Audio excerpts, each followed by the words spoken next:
Jim Rome takes on sports. I will always have a complicated relationship with this game, but people evolve. So do sports. Do not make me regret this. Do not make me devolve back to that guy that so many clones wish that I still was. And do not embarrass the entire country. Now, I can go back. I can get there fast. Lose tonight, and you got a real problem. Do not blow it. The Jim Rome Show podcast. You've been warned. Follow and listen on your favorite platform.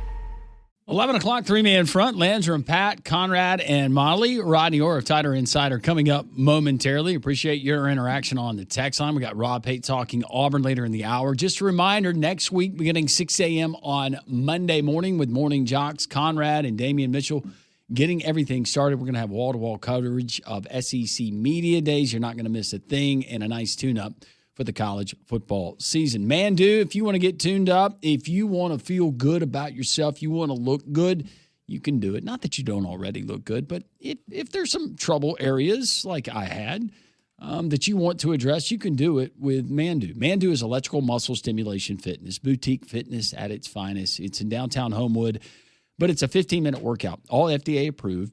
It doesn't hurt. 15 minutes at Mandu is actually the equivalent to 6 hours in a gym. I can't explain all the technology, but what I can tell you is it works. You'll get results, and your first visit is free. Mandu in downtown Homewood, MANDUU.com. 2 U's, Mandu, MANDUU.com. Paul is the owner. He's got a great training staff. Make sure you tell him Landrum from Jock sent you. A lot to get into with our next guest. Rodney Orr from Tighter Insider joins us every Thursday here on Three Man Front. He joins us on the Higginbotham Hotline. Rodney, I hope you're doing well on this Thursday. Let's start with the big news that came out yesterday as Bama flips in-state wide receiver from Auburn, Cedric Simmons. Was that a big shock to you? No, not necessarily. There'd been some chatter about it, obviously, but I think initially when he was kind of making his decision between Alabama and Auburn, there was a little bit of back and forth there. And I did think at one point it was probably going to be Alabama, and then it committed to Auburn. Obviously, I think it was like June 23rd or whatever, and makes a quick flip now to Alabama. Now, I will say this, and you guys are really familiar with this. When you're talking about an Alabama-Auburn battle in state, and it's kind of gone back and forth, I'm not going to say that he's not firmly committed to Alabama at all. I think right now that does seem to be the case. But when you have historically looking at this, these things can go back and forth, as you guys know. But it does seem like right now, at least, that he's seems to be firmly committed in his decision. Well, what you've been able to gather, and it might be very limited, Rodney, and we understand that. But what is kind of the clincher as to why maybe Alabama is more favorable right now for him than Auburn?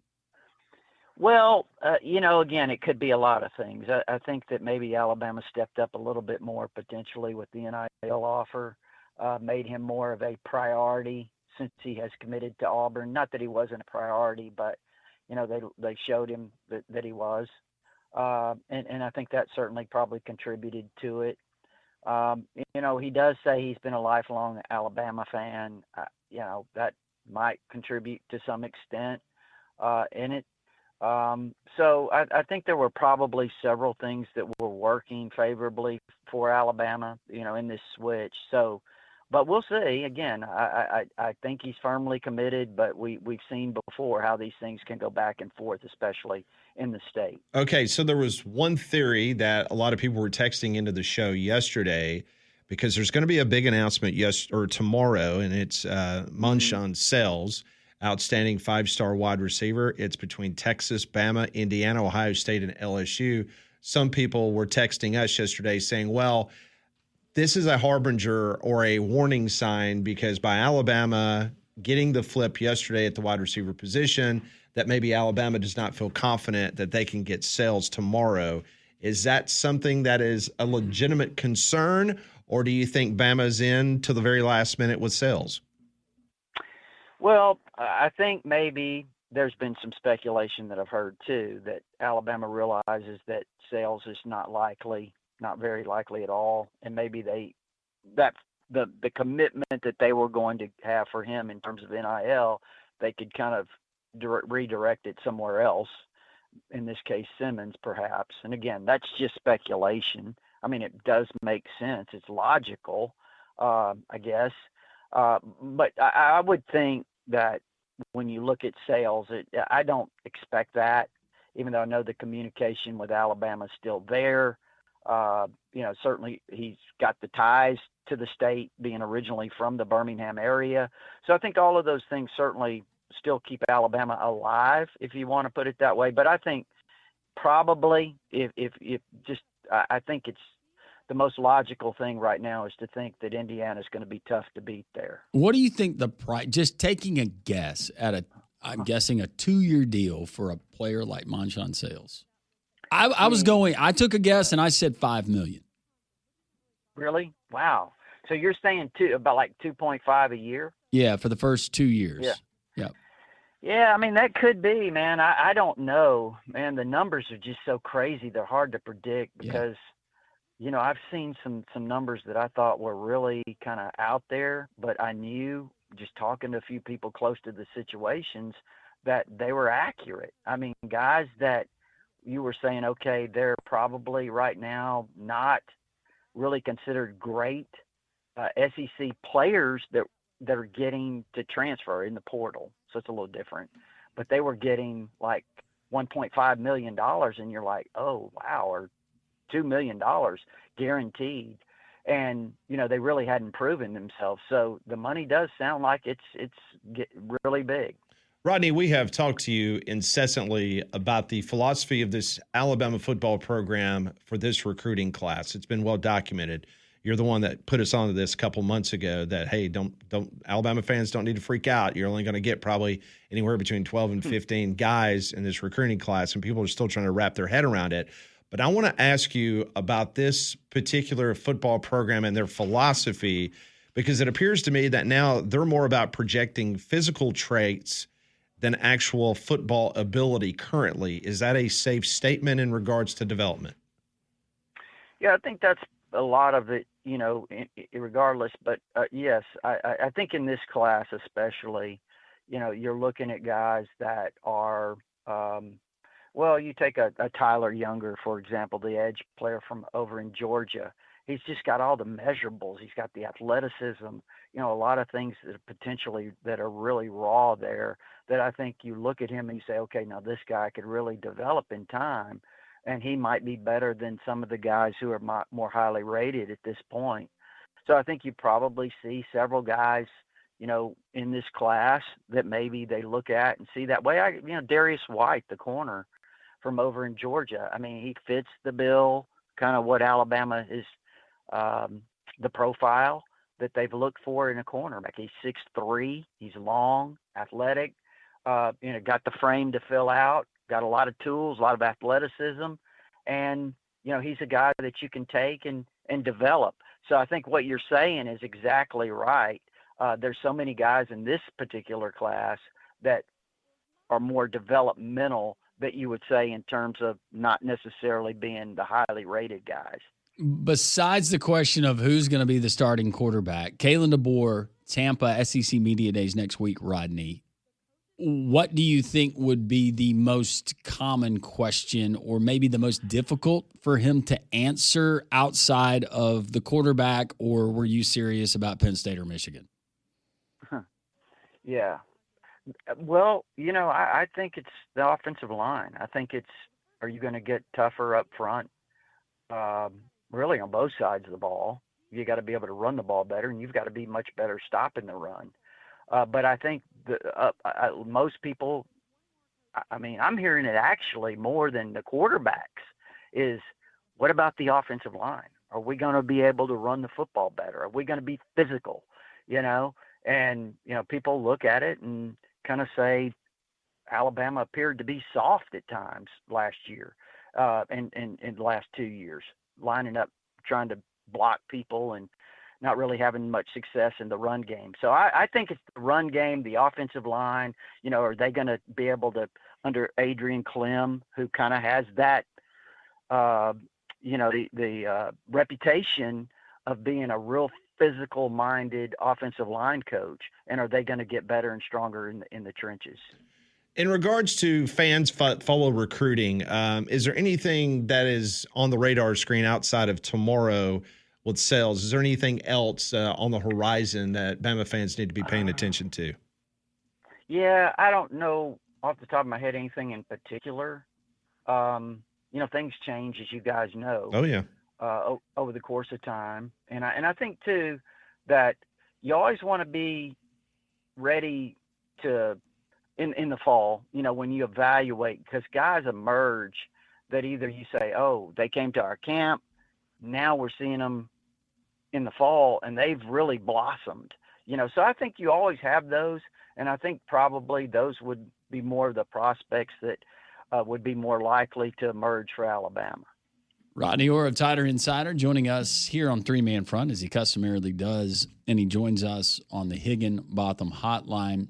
As far as players maybe under the radar, maybe projected in the first 22, but one of those players or maybe a couple, Rodney, that nobody's really talking about that could emerge and be big this season for Kalen DeBoer. Who comes to mind?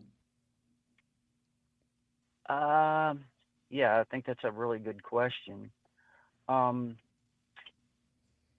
Up front offensively, Jackson Lloyd is a guy I've kind of said he's going to be very interesting to watch, because I know that you listen to the chatter inside the building, and they say he's a future first-round left tackle. And you remember Grubb didn't waste any time last spring when he was asked about Jackson Lloyd and the competition there at left tackle, and he said there is no competition. So obviously they have a lot of confidence in him. It's really important, because this might be the most, along with the quarterbacks, this is a really important spot, right, up front offensively. So Jackson Lloyd's going to be a guy that I'm really going to watch. And I would even say on the other side, who merges as the right tackle? Is it Javen James, which they moved him over there, the transfer from Mississippi State? He played left tackle there. Those are two really key spots, I think, to watch. So those would be a couple of guys. Rodney Orr, Tighter Insider, a few more minutes. In regards to maybe some of the buzz you're hearing in off-season workouts, is there a player or two that you're hearing really good things about that perhaps maybe when they get into fall camp that they might continue to turn heads? I tell you what I'm hearing more than anything is just, how David Ballou has really pushed them and used this Indiana game, the performance that they had against Indiana, to really motivate them, is somewhat of obviously using it as an embarrassment. And so I think that they're using that. That's what I've heard more than anything, is just how it's been used as motivation for the players and to push them. And, I've heard it's been pretty intense. But here's the thing, and look, you guys know this, and I try to present some of this stuff to Tighter Insider people, and they've jumped on me. Most people are taking what we call the Missouri approach right now. They're saying, yeah, we heard all this stuff last year. We heard they're going to be tougher. We heard they laid down the law, and then they come out and lay an egg against FSU. Yeah, they had the great run, but then at the end of the year, they really tailed off. They just weren't physically tough, and it really showed up in the Georgia game, and then it showed up again in the Indiana games. So I think really people are, to me, the things I'm hearing, the feedback I'm getting is, hey, we just want to see it. We're tired of hearing it. Let's see it.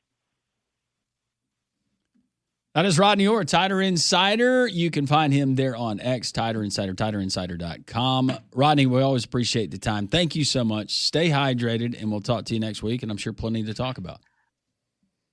Appreciate it, guys. Take care. Rodney Orr, Tighter Insider, joining us on the Higginbotham Hotline. You deserve solutions that are built for you. Higginbotham is your one-source solution for insurance, financial, and HR services. DraftKings is live in 50 states. Yes, that means you, Alabama, as well. The Cup is down to its final matches. One trophy, one champion. DraftKings has you covered every single one. The DraftKings app is now live in Alabama, so whether you're catching that early kickoff before work, that late match at the bar, you're in on every minute, every match, every moment, all in one app. Right here in Alabama, the world's biggest stage in the palm of your hand. New DraftKings customers sign in with code JOX945. Spend $5 to get $200 in total rewards over 21 days. That's code JOX945. In partnership with DraftKings, the crown is yours. Event trading offered by DraftKings Predictions, a CFTC registered introducing broker. Trading involves risk of loss. Market availability varies. Eligibility restrictions apply. $50 every 7 days to click to claim issued in non-withdrawable predictions dollars that expire in 1 year, ends July 19th. Terms dkng.co/predictions promo. Reaction to what Rodney Orr just told us. We'll do it next on Three Man Front. Great conversation with Rodney Orr. If you missed that interview or any interview we have here on Three Man Front, you can always download the Three Man Front podcast. I want to remind everybody, we're live every single day on YouTube. Many of you take advantage of watching us each and every day, watching the radio station. Hit that subscribe button. We really appreciate it if you're able to do that, as Landrum is waving at the camera as we speak. Molly, wave at the camera. Hey. There you go. I'm waving. Hey. Tell everybody what they should do when they go to our YouTube page. When you go to our YouTube page, you're going to see this big, beautiful subscribe button. And Is it big and beautiful? It is big and beautiful. And Is it you huge? should slam that subscribe button.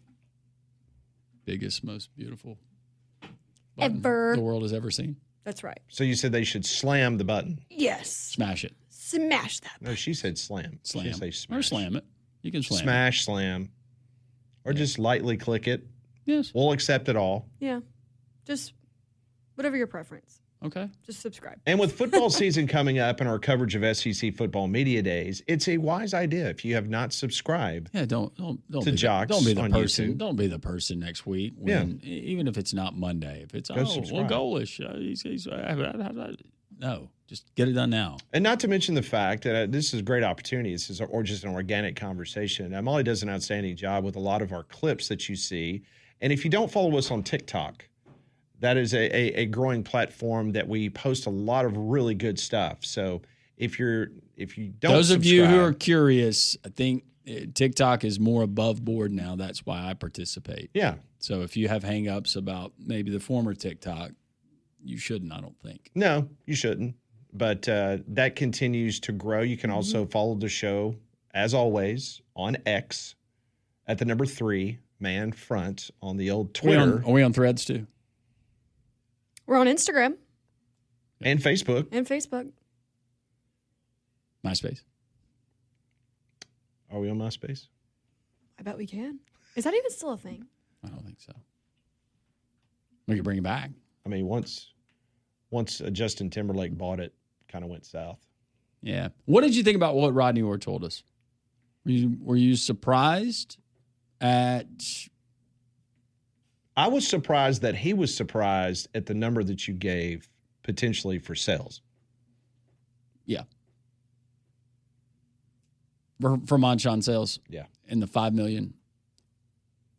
I didn't feel like that. He's considered the number one target in the country, right? I think he's the number one receiver, yeah.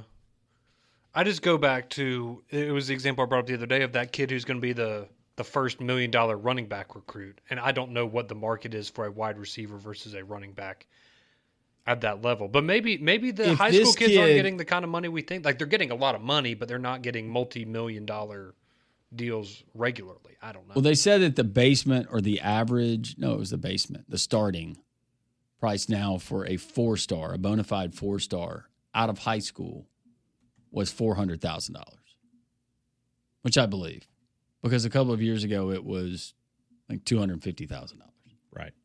That doesn't mean that that's what they're getting, but that's kind of the, all right, you want to play, this is where we start.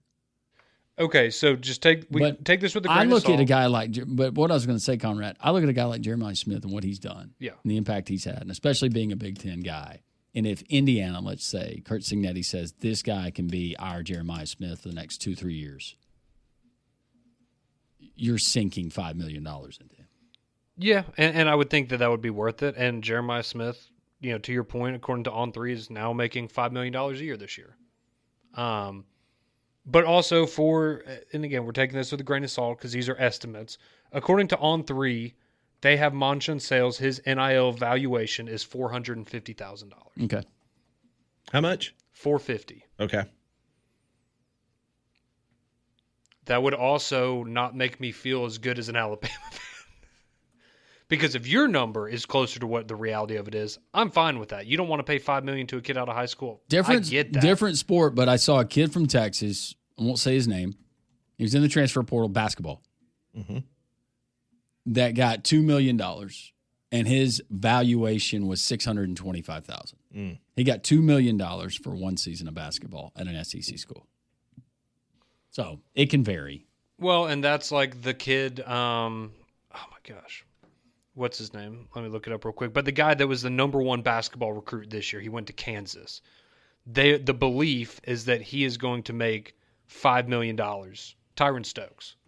The belief is that he's making $5 million this year for Kansas. And it's like DeBonsa last year. He was making about that. It's crazy. So maybe that number for Monchon Sales is, and who knows, maybe it is a bidding war situation where Indiana said, we are going to make you an offer that is stupid high, but you're not going anywhere else. Maybe so. Especially to try to keep him away from Ohio State. Yeah. Yeah. Well, and you have the story of Omar Cooper, a kid that actually stayed in state. That ended up being pretty good, and he went first round. That would be an interesting study to see if Indiana, because of the national championship, if they kind of all of a sudden become like the Ohio States and the other big-time programs in the country in regards to spending, or do you stay with the playbook that got you the national championship? I think they'll have the flexibility to spend. I think you'll still have that playbook, but you'll do more cherry picking To supplement your roster. Yes. Like, we really need this guy to kind of, Yeah, Like we this need a year. Jordan Seaton on the left side. Yeah. Or this year, like, hey, we need a quarterback. They went and spent big money on Hoover from TCU, right? So maybe that's where you prioritize a couple of guys, you give them a lot of money, and everyone else you go, we're going to develop you. Worked out pretty well last year. What time is sales announcement tomorrow? Do we know that? I can't remember. He's doing it on this show. That show. That's on TV. Oh. Oh, okay. Alabama doesn't have a great track record in those types of announcements. Maybe if Nick Saban was a guest on the show. I guess it's not football season yet. He's not doing his weekly hit. How much did he get paid to do that show? What was it? Wasn't it $1 million? It was $1 million, wasn't it? Well, with how much they're paying that guy to do the show now, it's a drop in the bucket. I'm typing this in to see if it spits out anything on Monchon Sales and what he's going to make. I'll get back to you. It's going to be a lot. Yeah, I would think so. He does. His body type looks like Julio Jones. Thank you, Landrum. Yeah. Don't remind me. He does, though. He still got you as a finalist, so you get to see. You were in contention. You'll get to see the nation's number one wide receiver toss your cap away like a piece of garbage. That's right. Or even worse, he'll do the fake out thing, right, where he puts the Bama cap on and then he goes, no, and then he puts on the Indiana. Yeah, it'll be like what Argentina did to Don says he hates that reveal. That's his least favorite reveal. Yeah, it's kind of cruel if it goes against your team. But like, I mean, when I was talking to Rodney and I know that Wilt Fong, he said the same thing. It was Indiana's the favorite, but according to them, Alabama is going to get the last right of refusal in terms of, hey, you want to up your offer? And if you don't up your offer, then we're going to Indiana. So at least there is some sort of a connection there. Maybe he'll transfer there after 1 year if he doesn't get enough playing time. Dabo Swinney is speaking with the media in Charlotte, North Carolina at the ACC Football Media Days. He says, you win 7 games at Clemson? Sure, you better have a freaking urgency. There's definitely a sense of urgency. End of quote. So maybe he saw Molly's hot seat report yesterday on the podcast when she pointed out that his hot seat, had grown, 50%? Or was it like tripled? that. Wasn't he like a 3? I think it tripled. It was Yeah. like in the low digits. Let's pull up my spreadsheet. Yeah, I think it was under 1 last year. It was like point something. So now he's now it's saying 3 points. you better have some freaking urgency.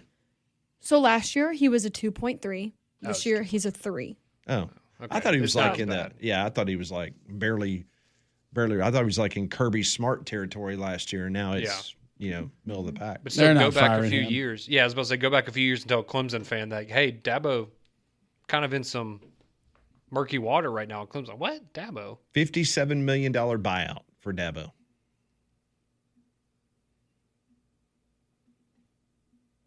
I wouldn't be feeling the sense of urgency. Now, his staff probably should, Especially his offensive coordinator. because they'll have to clean them out again. Yeah. But if you're a Clemson fan, you remember pre-Dabo. You've gotten to witness Dabo. Now you've gotten to see post-championship and what that feels like. Do you really want to roll the dice? I'd stay with Dabo. Yeah, I think he's going to be okay for a couple And do years. whatever you can to support him to try to get back on that stage. Yeah. Because he's a good football coach. I think Dana Holgerson would look great in orange and purple. After he leads Nebraska to the playoff with a record-breaking offense. I don't Right. I don't dislike Clemson that much, so I'm not going to hope for that. You wouldn't want that. No. You wouldn't wish that on your worst Pick enemy. another school. Rutgers, you got him. Phone lines are open, 205-834-9450. At 11:45, we'll talk to Rob Pate, get his feelings on the upcoming season for the Auburn Tigers. That's all straight ahead here on Jocks. 11:33 here on Three Man Front. Glad you're with us. Rodney Orr, Tighter Insider, joined us earlier. We got Rob Pate coming up talking Auburn, 11:45. Don't let the AC drift right out of your house this summer. That's money that you're losing. You don't have to. You can get new windows and doors to our friends at EcoView Windows and Doors. The owner is Becky Jackson. It's locally and family owned. Her husband, her son, they're a part of the team. And I tell you that all the time. But it's her entire team. Just wonderful people that you can trust there in your home. They can do the low-cost windows to anything like the glamorous or anything in between. They got a pledge to save you at least 35% on your heating and cooling in the first 12 months of installation. You replace all of the windows. They're offering all Jocks listeners free estimates. All you have to do, it's simple. Call 205-564-8480. 205-564-8480 or go to ecoviewwindows.com. Family owned. It's a national brand, but it's family owned and operated, and they do knock it out of the park type of work. It's ecoviewwindows.com, 205-564-8480. Tell Becky and the entire gang that Landrum from Jock sent you.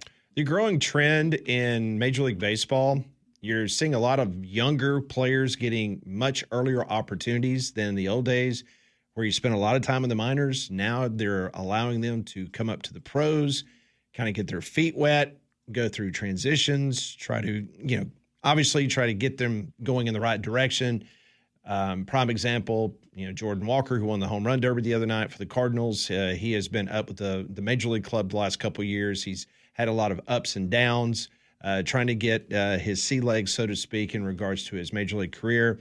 A lot of guys now are signing these new deals. You saw Griffin there for the Pittsburgh Pirates, McGonigal at the Detroit Tigers. He got a brand new deal, barely played a couple games in the majors. Well, now former Tennessee pitcher Chase Burns, and if you remember when he played for the Tennessee Vols, this kid was electric. Over 100 miles an hour all the time. That fastball just exploded out of his hands. One of the top picks in the Major League Baseball draft a couple years ago, plays for the Cincinnati Reds. Well, moments ago, the Cincinnati Reds have announced that Chase Burns has agreed to a contract extension in which he will now be paid $105 million. It is the third largest contract in the history of the Cincinnati Reds baseball organization. Joey Votto had the largest contract ever awarded in franchise history. Ken Griffey Jr. had the second, and now Chase Burns has the third largest contract given to a player in the Cincinnati Reds baseball history. And the Cincinnati Reds were the first Major League Baseball team in history.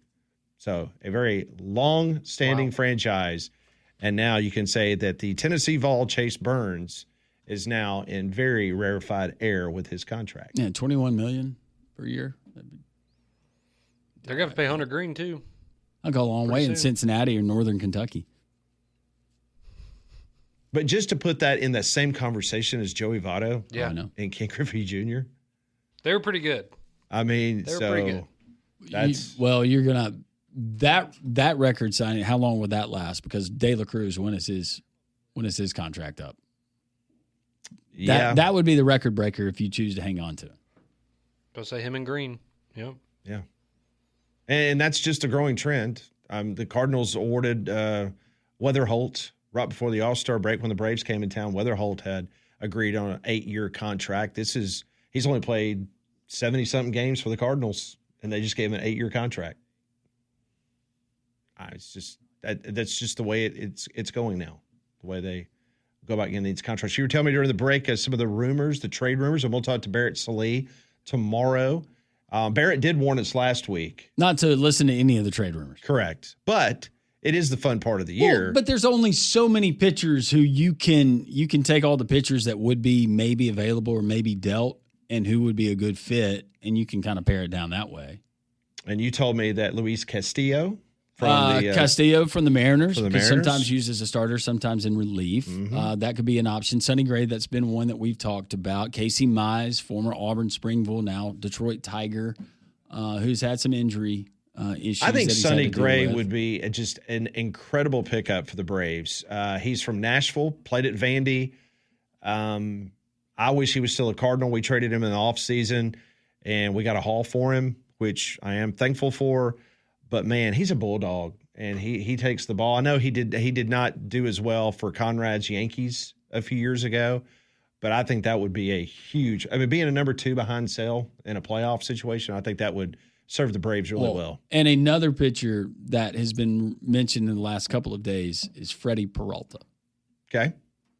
Former Brewer, came over to the Mets. Yep. Hasn't been the same. Doesn't get any support in New York. But he gets no support in New York, so that could be an option as well. But they got to get starters. But here's the problem with Sonny Gray. What do the Red Sox do now, Conrad, in the American League East? Yeah, because they're on a tear. Yeah, and Landrum's going to be there in 2 weeks. Yeah. Are you there scouting Sonny Gray? Is that what you're doing? Well, you brought it up, yes. I did. I told my wife we were going on vacation. She has no idea. She has no idea that you're going to end up at Fenway Park watching Sonny Gray start against the Nationals. We're doing a little recon for Alex. Double A, as I like to call him. What was Sonny's problem when he was with the Yankees? Home run ball? Couldn't handle the pressure. I think it was the fans. He just couldn't handle the pressure. Just a big market? Yeah, he couldn't. Couldn't grow it out. It's the same thing with guys maybe this is a good comparison, but like Joey Gallows of the world, like the guys that just do you they're feel like really Max good Fried at what is scared? they do, and he's hurt. He's been great when he's been healthy, but no, the pressure of playing in New York was too much, which is kind of bizarre because there's a lot of pressure in Boston as well, and he's doing just fine there. Yeah, Boston they were left for dead about 6 weeks ago, and all of a sudden they're a team that will maybe potentially make things interesting. They saw what Hastings did to me in the trivia face-off, and they said, you know what, that's the kind of guy that we have to rally behind. And ever since then, they've been playing great baseball. They have. So as we go into the All-Star break, there's been 5,839 challenge attempts in Major League Baseball. Seems like that'd be a lot more. They have produced 53% overturns. Batters have a 48% overturn rate through 2,723 attempts. Catchers and pitchers have a 58% overturn rate. Some other ABS findings as we head into the All-Star break. The Astros have been the most successful ABS batting team on a percentage basis, winning 62% of their challenges. The Braves are dead last in their batters' challenges. I know. 35% win rate. You think the Astros are cheating? They got somebody in an earpiece telling them when Tell them challenge. Yeah. I bet Conrad thinks they are. There's no doubt. The Rangers have been the most successful with catchers and pitchers, winning 73% of their challenges. The Pirates, the least successful at 40%. Very interesting. Sal Stewart of the Reds has the most successful challenges among batters with 23. Jose Altuve of the Astros is second with 15. Tyler Stevenson and William Contreras, Stevenson of the Reds, Contreras of the Brewers, are tied for the most successful challenges among catchers with 58 apiece. Stevenson's success rate is 73.4 compared to Contreras at 52.7. The Reds are first in ESPN's total success percentage rate that they track, which combines batter and catcher pitcher success rates, and that's at 65%. Let's talk about the umpires, shall we? Mm-hmm. Derek Thomas has an overturn rate of 33%, and that's through 3,311 pitches. He is first among 91 umpires. So he is the very best. He's the best. He is the best. So only 33% of challenges against his ball strikes are overturned. He is the best. I think you can probably guess who is the worst. Who took over for Angel Hernandez as the worst umpire in Major League Baseball?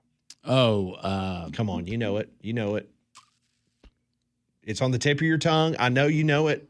I would bet anything in the world when I say this name, you both are going to go, oh, yeah, that's a no-brainer. We talked about him so much at the beginning of the season. Bill? He has an overturn rate of 78%. So every time you challenge one of his balls and strikes, you have a 78% chance of nailing it right. Who is it? CB Buckner. CB Buckner. CB, dadgummit. Cannot believe that was on the tip of y'all's tongue and couldn't get it. 78%. They shouldn't let him behind the plate. Mm-hmm. They just need a warm body back there. I mean. But it was announced, and this, once again, it goes under the radar screen, but Buckner is among 7 umpires that have now accepted buyouts and are set to retire at the season's end. You got exposed what happened. I didn't realize he's from Jamaica. I do not have the list of the other 6 umpires that have taken early retirement, but man, CB Buckner, that should have been done a long time ago. Him and Angel Hernandez. CB, how old is old CB?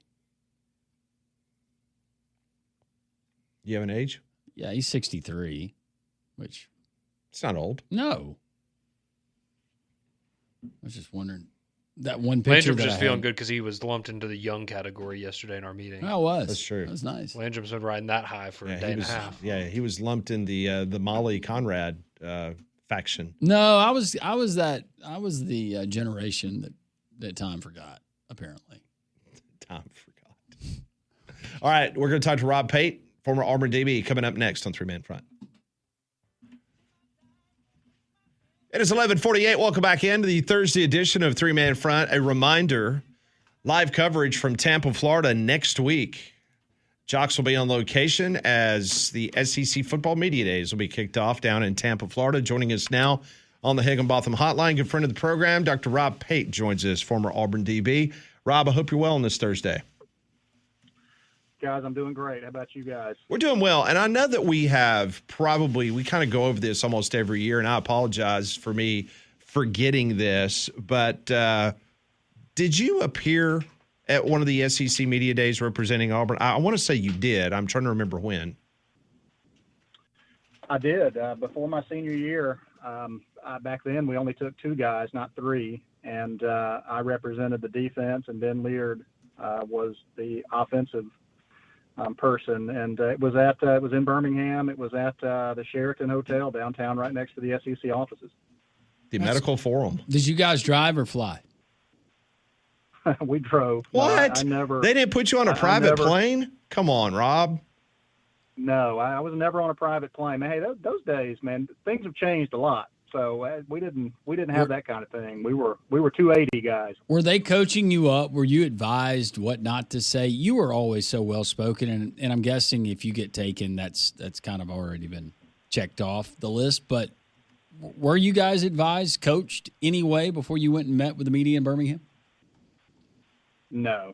I mean, you go through a media orientation class that they try to put on as a group for everyone, because back then, the media could request to speak to anybody, and I think Tuesdays were the days we would meet with the media and they'd get all their interviews done. And so, the only rules we had were you had to wear a collared shirt, it had to be an Auburn issued shirt, you needed to look well kept, and that was pretty much it. I mean, if you said something that shouldn't have been said, then it was really on the players to police that.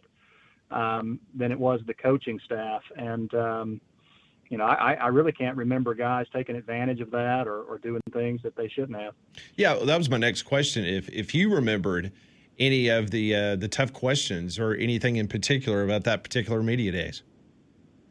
No, I mean, for one, I mean, I was not a star. I was not I'm not a guy that you're going to walk into media days and the Florida fans are going to care what I have to say. I mean, it just isn't that way. And, and honestly, it's like that way for a lot of defensive players. But, I was just a consistent, accountable person that, I think that they wanted to reward for, my contribution as a freshman all the way until you're a senior. And I think probably the most difficult part is that there's a lot of individual, booths and studios that a lot of different networks would have set up on their own. So you would have to go do an interview with maybe CBS or maybe NBC or maybe ESPN, and they would ask their round of questioning, and they would use that footage all throughout the year. But then you would go to another room that had all the print media guys. And so it was a massive room. And then people might want to pull you that they're trying to do a story or an individual story or ask you about a teammate or ask you about the coaching transition out in the hallway. And so you never really got a break from people, with a camera, microphone in your face. And so that was a challenge, but it was also a lot of fun to be able to represent your school. When Alex Golesh meets with the media, Rob, next Tuesday morning, what do you think Auburn fans need him to say? I don't think people need him to say anything. I think the way that he's approached this situation has been evidence enough that people are pretty well satisfied and happy with the level of relationship building, how he's interface between the fans and the program, what he's getting across to the players, and you can tell that the players really enjoy playing for him. That's evidenced by how many guys came over from South Florida. But even if you watch, some of the documentary style footage that you get from spring and just the way he speaks to them, the reactions that they have with him. And then how he handles himself in the media with, his confidence. I think people know that he's competent. And more than anything, I just think that people are excited that he's got fire in the belly and that it looks and sounds like, he walks around with a chip on his shoulder and he's not satisfied with his career to this point. And he's definitely not here in Auburn to retire. And to just get a big payday and walk away in the sunset. I think he really wants to win championships, and he's gonna pull all the strings and levers he can to try to get that done. Rob, we talked with you last week about the first game of the season for Auburn being moved to Atlanta, and you were talking to us about how you understand that, feel bad for obviously your local business owner there in Auburn. When you lose a home game and it gets pulled to a neutral site, that's dollars that could have been put in the pockets of those that have Auburn businesses. And it was interesting because the Peach Bowl officially released that almost 24 Auburn student athletes are going to be paid NIL through the Peach Bowl Incorporated and AFLAC, part of NIL deals specifically for that football game. And that kind of goes with what you were talking to us about last week about why Auburn saw this as a good opportunity. Yeah, and those details of that, Pat, I mean, I'm just not a big fan of how that's divvied up with a team coming over to play in this game outside of their stadium and a select 24 being the recipients of all of the revenue. I just don't see how you sell that. And, I know that in this era that you got to sell a lot of crap that doesn't make sense and has no justification other than, the people in these positions want some people to go out and promote their games and not others. But man, I would be much in a better mood about that if that money was divided evenly with the whole team. That Auburn University shared that and didn't go to specific players. That they divvy that up equally to a team that went over there. Maybe even got rewarded if they come back with a win. But just taking 20, I'd hate to be the 25th guy.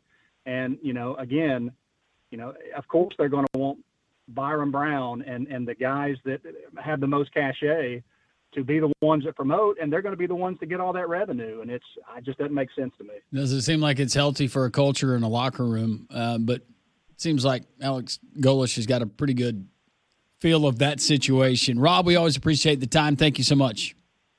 All right, guys. Thank you. War Eagle.